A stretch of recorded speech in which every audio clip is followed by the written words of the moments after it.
nasab Alawi yang tidak selesai dipersoalkan hingga sampai saat ini sudah lebih 1 tahun sudah persoalan ini tidak selesai. Tapi ada hikmahnya. Apa itu hikmahnya? Di mana sekarang Bani Alawi atau klan Ba'alawi ini pada hari ini sudah banyak ditemukan mereka lebih membaur kepada pribumi, lebih membaur atau lebih melakukan interaksi equality atau kesamaan dengan orang-orang pribumi. Di mana sebelum-sebelumnya orang-orang klan Ba'alawi ini memposisikan dirinya, derajat mereka lebih mulia secara sosial daripada orang-orang non Ba'alawi. Itulah banyak hikmah-hikmah yang terjadi kenapa Kiai Imaduddin Utsman Al-Bantani itu mengeluarkan sebuah tesis. Walaupun sebagian orang misalkan seperti si A, si B, si C menganggap keilmuan Kiai Imaduddin itu tidaklah tinggi.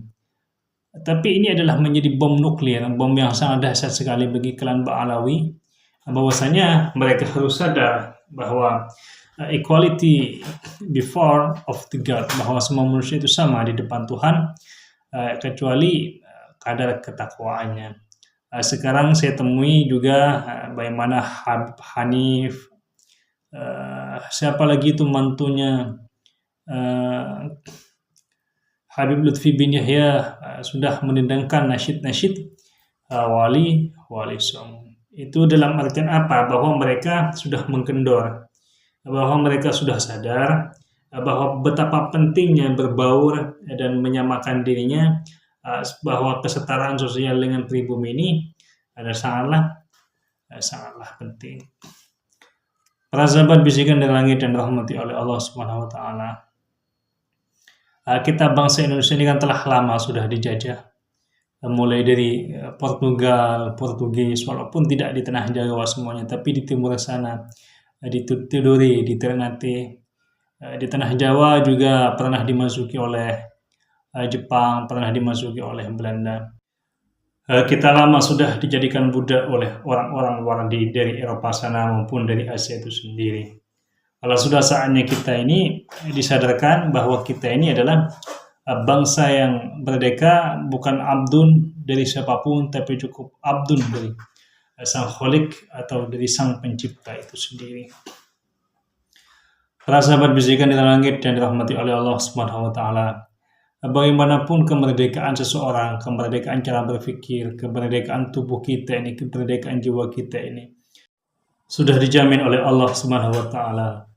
Lalu kenapa kita ini terbiasa menjadi budak manusia, sedangkan manusia itu adalah budak dari sang pencipta itu sendiri. Mari kita untuk sesama bangsa Indonesia buang pengkultusan terhadap seseorang itu. Lebih-lebih mereka tidak berilmu hanya karena mengandalkan nasab, dan itu pun nasabnya masih kontroversi apakah nasabnya itu betul atau tidak. Kita tidak akan pernah maju jika selalu mengkultuskan orang-orang yang tidak dimengerti oleh kita itu sendiri. Apa prestasi mereka untuk bangsa ini? Apa prestasi mereka untuk agama ini? Baru kalau kita mengerti prestasi mereka ada banyak terhadap bangsa ini, prestasi mereka ada banyak terhadap agama ini, patut kita untuk ajungi jempol atau untuk kita melakukan khidmah kepada mereka.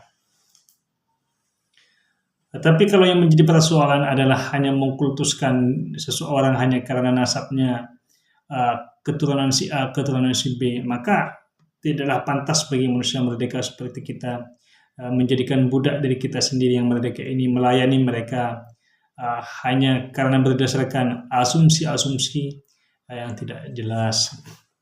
Para sahabat bisikan dari langit, mari kita songsong kejayaan Indonesia ini, di mana Indonesia ini tidak akan lama lagi menjadi negara emas. Perkuatkan pikiran-pikiran kita ke depan, kokohkanlah iman kita terhadap Allah, nasionalisme kita terhadap tanah air kita. Agar apa? Agar bangsa ini terus menjadi besar dan berhenti memperbudak negeri ini, bangsa ini oleh orang-orang dari luar. Wallahu a'lam.